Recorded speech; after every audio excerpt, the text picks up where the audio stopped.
Hello my fellow gargoyles, welcome to another reaction video of Death Battle. This time between Thor versus Vegeta, the Prince of Saiyans, oh yes. I guess you can already tell who I'm gonna go for.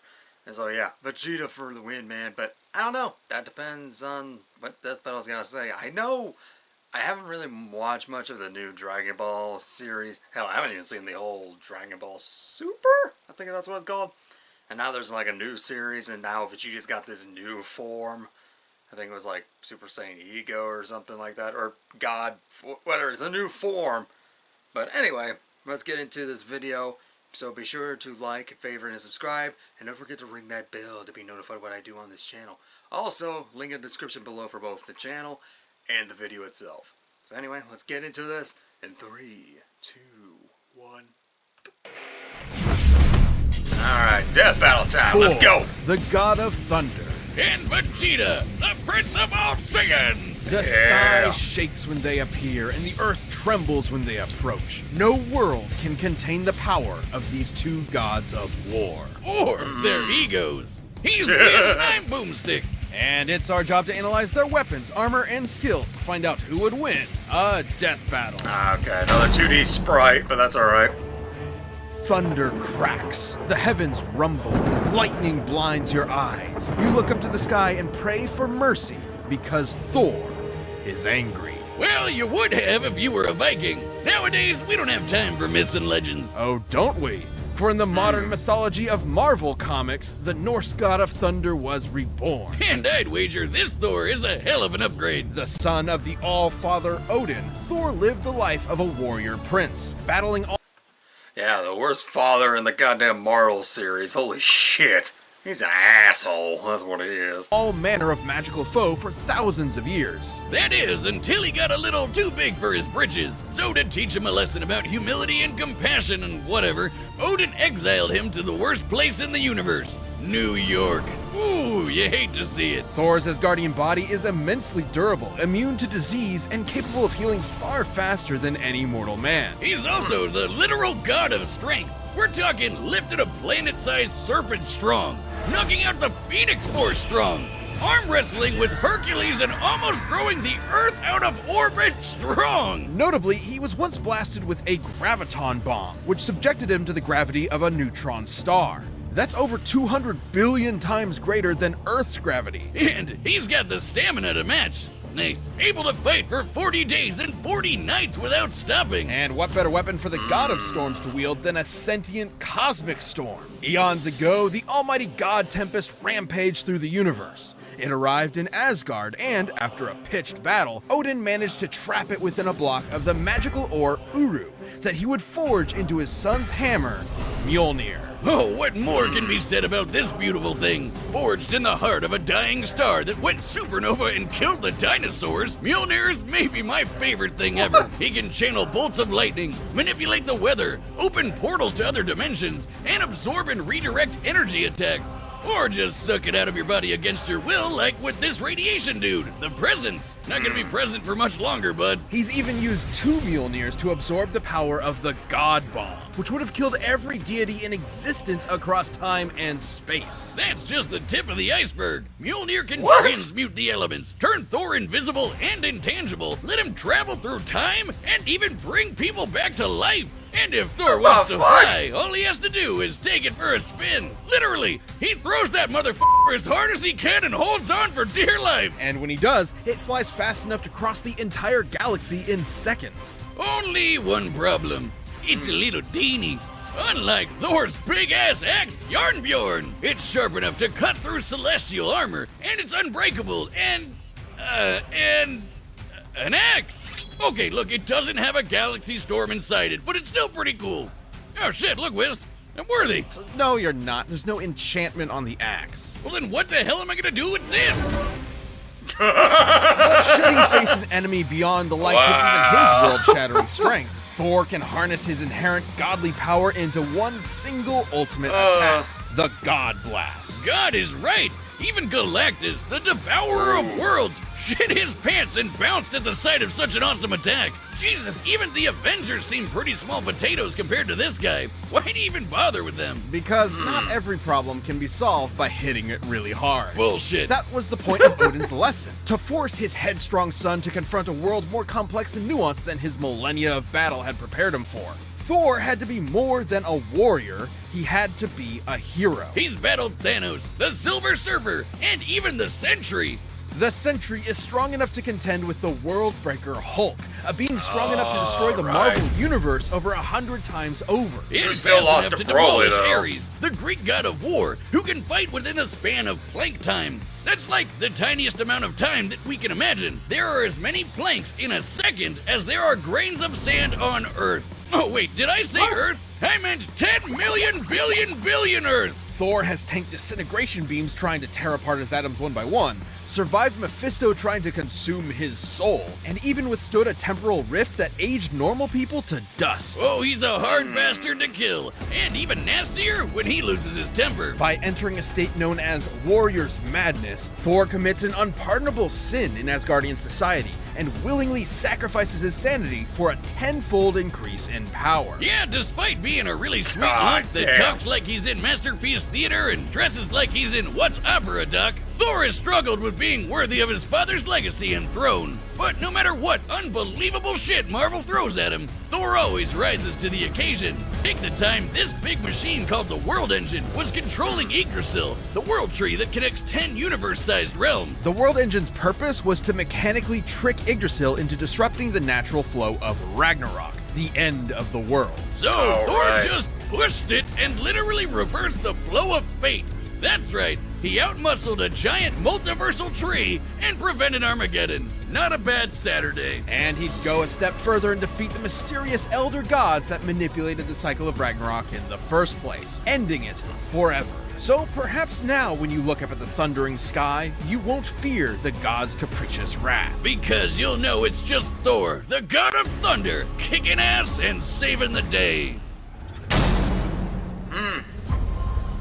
Alright, I need to see about Vegeta now. Home to the bloodthirsty warrior race known as the Saiyans, and named for their mighty leader, King Vegeta. Noting the Saiyans' proficiency in genocide, the alien emperor King Cold and his son Frieza contracted them to be their personal hit squad, conquering worlds in their name. But when Frieza felt these monkeys were getting a bit too uppity for their own good, he nuked them in their whole planet. The king was dead, leaving his young son, the Prince Vegeta, alone. Burning with a grudge against Frieza for wounding his ancestral pride, Vegeta awaited the moment he could extract his revenge. As one of Frieza's former top enforcers, Veggie was trained from birth to be one of the greatest warriors in the...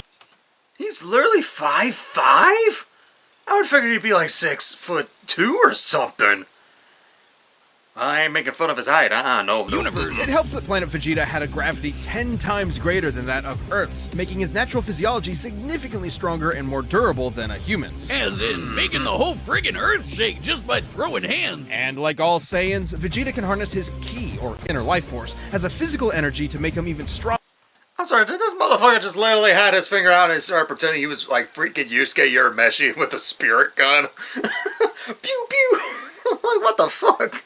Okay, as I said, I didn't watch much of Dragon Ball, like Super. I don't know, it kind of looks like it was Super animation, but I don't know. I haven't watched much of Dragon Ball in that series, so yeah. Stronger, faster, and tougher than that. Or literally shoot it at your opponent to blow him to Kingdom Come. That's right, Vegeta can point and click a planet out of existence with his soul. Man, that's hardcore. He can use ki to fly at faster than light speeds, slice you to pieces with an energy blade, and even hold you in place with energy rings. So, let's be real. Yeah. Vegeta's favorite attacks can be summed up with big-ass laser. He's got the purple big-ass laser, two-handed big-ass laser, rapid-fire big-ass laser, exploding ball big-ass laser, and fucking omnidirectional your-ass-is grass big-ass laser. Though I gotta say, my favorite is the mouth-wide-open vomit big-ass laser, though that's more of a Nappa thing. Yeah. Kinda like this. Impressive ki mastery, Boomstick. It hurts when I breathe. Vegeta's most Okay. terrifying ability, however, is the one inherent to his Saiyan biology. Okay, so I see it down there. Super Saiyan God and Blue evolved Ultra Ego. That's what it was. I know the freaking Ultra Instinct for Goku, but yeah, Ultra Ego is what I heard that he just turned into. So yeah, which is interesting. Let's see, Spirit Control Instant. Alright, let's move on. Whenever a Saiyan survives a life or death struggle, their power increases exponentially. That's what Frieza was so terrified of, the Saiyan's infinite evolutionary potential. So it's no wonder Vegeta eventually toppled the alien tyrant with the help of another surviving Saiyan, Kakarot. And with Frieza's defeat at the hands of this Earthbound Super Saiyan, Vegeta had a new rival and a new goal. Become blonde! No battle required. Vegeta can harness the rage of his Saiyan heritage and transform into a Super Saiyan 2 and a Super Saiyan 2. But try as he might, Vegeta struggled to keep up with Goku's ever-increasing power. I guess it doesn't help that Veggie is maybe the single cockiest bastard to ever have existed. Yeah, sure, dude. Let Cell become perfect. Nah, we'll be fine. Hope your spine is doing all right. Dumbass.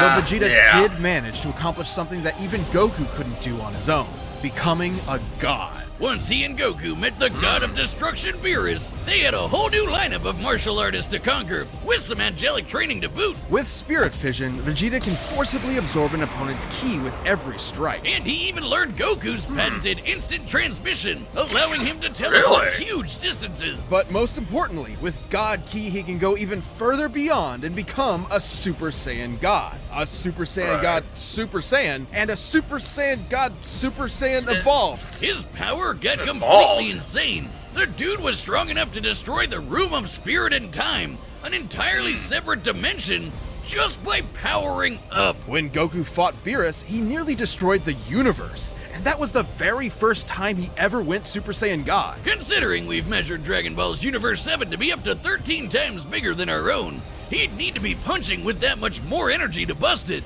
And since the shockwaves of their punches traveled across the universe in seconds, Goku would have had to be punching that fast too. And that's not accounting for Vegeta's training in various exponential transformations. When an amount of power is measured by how many universes it can destroy, that power itself becomes incomprehensible. Oh, we're not done. Shit. Vegeta can tap into the same monstrous energy Beerus has, destruction energy. And when he does, he can perform Hakai and erase your ass from existence entirely. It erases you physically, spiritually, and even temporally, as in it wipes you from time itself. Such is the might of a god of destruction. For when Vegeta wants to go one step beyond, he seizes that very power. He becomes a warrior fueled only by lust for battle. He becomes Ultra Ego. If Vegeta's head wasn't big enough before, his Widow's Peak probably has its own zip code by now. As the offensive counterpart to Goku's Ultra Instinct, Ultra Ego Vegeta is a veritable juggernaut, able to absorb any hits that come his way and return them even stronger. It's wild this guy has a Napoleon complex. He's one of the biggest badasses ever to exist. In a way, failing to beat Goku was probably the best thing for him. Vegeta's whole life was spent rebelling against the humiliation of his race, trying to prove his worth by being the best. By contrast, Goku's self-improvement was never stunted by his ego and insecurities. In realizing that, Vegeta became more than a fighter, but a husband and a father as well, willing to sacrifice himself for what mattered most. And Vegeta got a taste of that himself when he hooked up with Bulma for some Super Saiyan sexy time. Getting to beat Frieza's golden ass probably didn't hurt either. He may not always win, but he'll never be put down for long. So be sure to practice your groveling, because this is one prince you don't want to piss off. Nope. Alright, the combatants are set. We've run the data through all possibilities. It's time for a death battle! Alright, gonna pause it there. Alright, my thoughts on this battle. I don't know, it seems like Thor's got some crazy-ass abilities. I mean, the whole, saving the tree thing, I guess, or doing something, or stopping with, the Ragnarok nonsense. But, I don't know. When they did bring up about, with Beerus and, Goku's thing, and Ultra Ego, it sounds like he's a juggernaut. I don't know. I'm gonna go with Vegeta regardless, because I prefer Vegeta over Thor any day. But, some part of me thinks it's Thor who's gonna win. I don't know. I'm gonna go with Vegeta, no matter what. All hail Prince Vegeta. Let's go.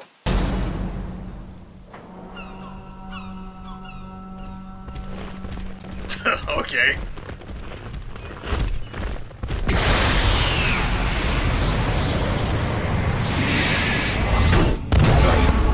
Whoa! Oh, there, mighty warrior. What business havest thou upon earth? Throw that hammer at me again, and my business will be polishing my gloves upon your face!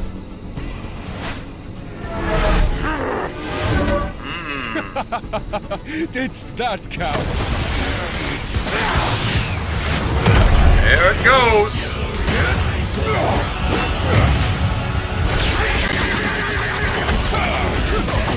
You damnable cur! Ooh! Thou fightst well for a mortal. Alas, you face a god.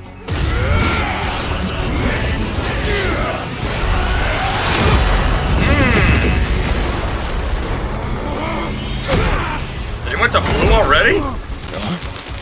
I have evolved beyond gods. Yeah. Damn, the music! Prince of all Saiyans, and you can burn in hell! Big Bang Attack!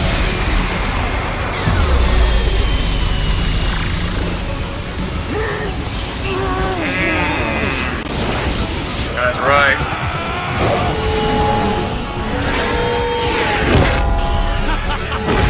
Thou art unworthy! Yep. I say you can't stop that hammer.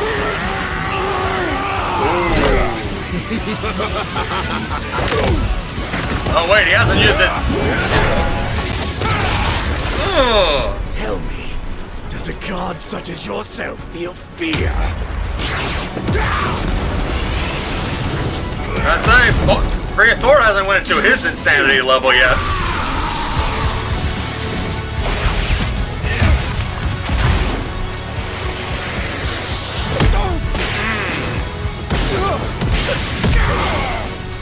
No fear, only fucker!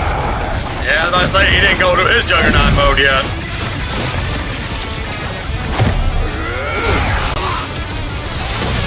Yeah. All you will feel is oblivion! Oh boy. Feel heaven's wrath! Oh!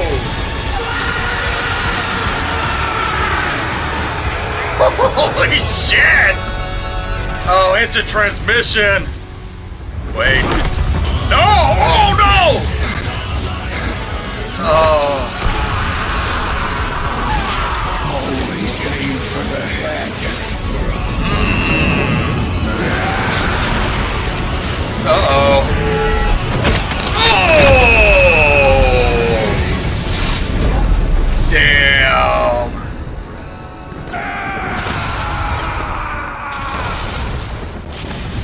Yeah.